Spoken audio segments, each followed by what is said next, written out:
किसान कर्ज माफी का सरकार का वादा समय की बर्बादी है।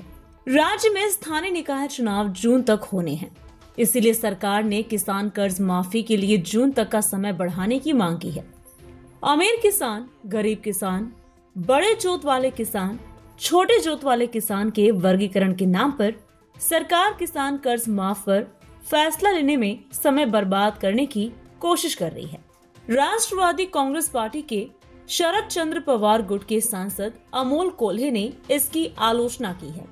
अवैध लघु खनिज खनन पर सांसद अमोल कोल्हे ने आरोप लगाया है कि पिंपरी चिंचवड शहर में निर्माण श्रमिकों ने अधिकारियों के साथ मिलकर वित्तीय भंडार का दुरुपयोग करके लगभग 2000 करोड़ रुपए के सरकारी राजस्व का नुकसान किया है। निर्माण श्रमिकों और अधिकारियों द्वारा वित्तीय भंडार के दुरुपयोग के कारण पिंपरी चिंचवड शहर में बड़े पैमाने पर अवैध लघु खनिज खनन चल रहा है। अमोल कोल्हे ने मांग की है कि इसकी जांच की जाए और दोषी निर्माण कर्मियों और अधिकारियों के खिलाफ सख्त कानूनी कार्यवाही की जाए। माझे सहकारी काशीनाथजी जगताप आणि गणेशजी भांडवलकर यांनी हा एक अत्यंत महत्त्वाचा मुद्दा या आमरण उपोषणाच्या माध्यमातून ऐरणीवर आणलेला आहे। पिंपरी चिंचवड शहरामध्ये अवैध गौण खनिज उत्खननाच्या बाबतीमध्ये तब्बल 2000 कोटी रुपयांचा शासनाचा महसूल हा बुडवण्यात आलेला आहे आणि यामध्ये खासगी विकासकांना हे पाठीशी घालण्यात आलेला असा त्यांचा आरोप आहे। या संदर्भामध्ये वारंवार चौकशीची मागणी करून सुद्धा अजूनही त्यांच्या मागणीची योग्य तशी दखल ही घेतली जात नाहीये। यामध्ये खासगी विकासकांना पाठीशी घालण्याचं हे जे संपूर्ण नेक्सस आहे, यामध्ये खनिकर्म विभाग असेल, तहसीलदार असतील, इतर अधिकारी असतील, या संदर्भात एक उच्चस्तरीय समिती स्थापन व्हावी आणि याची सखोल चौकशी करण्यात यावी। कारण अनेक ठिकाणी जर आपण प्रत्यक्षदर्शी पुरावे बघितलेत, तो कागद फोटो दे दाखवले, म्हणजे जर आपल्या समोर पुरावे आहेत की यामध्ये असलेले झालेलं उत्खनन, तलाठी पंचनामा आणि मात्र ETS मोजणी याच्यामध्ये एक प्रचंड तफावत आहे। म्हणजे हा जर एक फोटो तुम्ही बघितला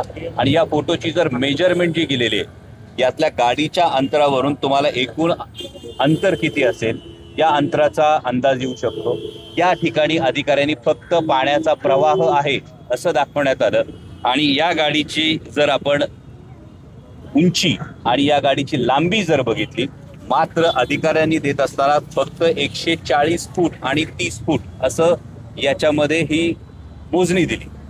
जर डोळ्यांनी गोष्ट दिसते आणि जर मोजणीमध्ये तफावत, तर माननीय महसूल मंत्र्यांनी याचं उत्तर द्यावं की एकीकडे सरकार सर्वसामान्य शेतकऱ्यांना मदत देत असताना सरकारी तिजोरीत खडखडाट आहे असं म्हणतं, विकास कामं होत असताना सरकारी तिजोरीत खडखडाट आहे आणि मग शासनाचा 2000 कोटी रुपयांचा हा जो महसूल बुडवला जातो, यामध्ये अधिकाऱ्यांना कोण पाठीशी घालतं याचं उत्तर माननीय जिल्हाधिकारी महोदय, माननीय महसूल मंत्री महोदय आणि पर्यायानं माननीय मुख्यमंत्री महोदय यांनी हे देणं गरजेचं आहे। तर अशा पद्धतीनं शासनाचा महसूल बुडवणाऱ्या अधिकाऱ्यांना पाठीशी घालण्यात येत असेल तर मग हे अत्यंत दुर्दैवी आहे आणि यासाठीच माननीय जिल्हाधिकारी महोदयांनी उच्चस्तरीय बैठक स्थापन करावी, माननीय महसूल मंत्र्यांनी यामध्ये जातीने लक्ष घालावं आणि केवळ पिंपरी चिंचवड मधली गणेश भांडवलकर आणि काशीनाथ जगताप यांनी माहिती काढलेली 108 प्रकरणं केवळ पिंपरी चिंचवड मधली आहेत।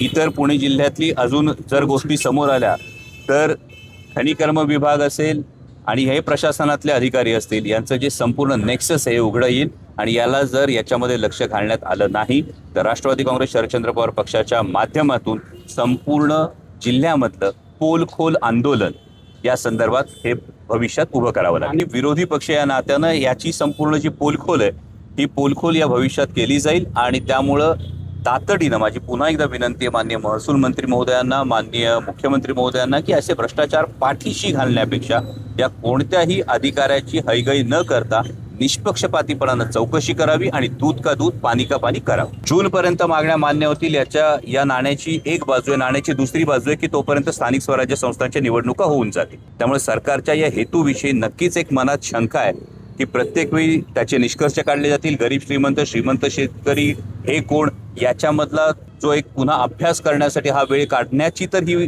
गोष्ट नसावी अशी अपेक्षा आहे। शेतकऱ्यांना सरसकट ही मदत करण्यात यावी। बळीराजा खरोखर संकटात आहे आणि त्यामुळे सरकारनं ही इच्छाशक्ती दाखवली पाहिजे, ही सर्वसामान्य शेतकऱ्याची भावना आहे। कालच तुम्ही अकोला जिल्ह्यातले जर काही पीक विम्याच्या संदर्भातली ज्या प्रधानमंत्री फसल बीमा योजनेचे जे होर्डिंग्स लागतात किंवा त्याची जी जाहिरात केली जाते ती आपण एकीकडे बघतो आणि दुसरीकडे अकोला जिल्ह्यातल्या काही शेतकऱ्यांचे जेव्हा पीक विम्याची जो त्यांना मोबदला मिळाला तो जर बघितला तर ₹1, ₹3.25 आणि ₹5 अशी जर शेतकऱ्याची थट्टा होत असेल तर केंद्र सरकारनं सुद्धा आणि राज्य सरकारनं सुद्धा याची नैतिक जबाबदारी ही स्वीकारली पाहिजे. शेतकऱ्यांच्या पाठीशी ठामपणे उभं राहायला पाहिजे. तर या प्रकरणातली सखोल माहिती माझ्याकडे, त्यामुळे त्यावर भाष्य करणं उचित नाही. माझ्या कानावर जेवढी माहिती आली त्या पद्धतीनं त्यांना काही प्रश्नांची उत्तरं हवी होती आणि या प्रश्नांची उत्तरं खरं तर कुठल्याही एखादा नागरिक जर अशा पद्धतीचं कृत्य करायला परावृत्त होत असेल तर अशा पद्धतीचं कृत्य करायला जर तो प्रवृत्त होत असेल तर त्याला त्यापासून परावृत्त करणे सरकारची जबाबदारी. त्यासाठी सरकारचं ज्याला आन्सरेबिलिटी म्हणतो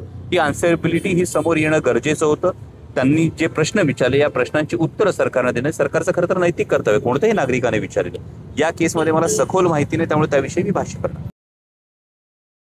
bureau report, VSRS news, Pimpri Chinchwad, Maharashtra.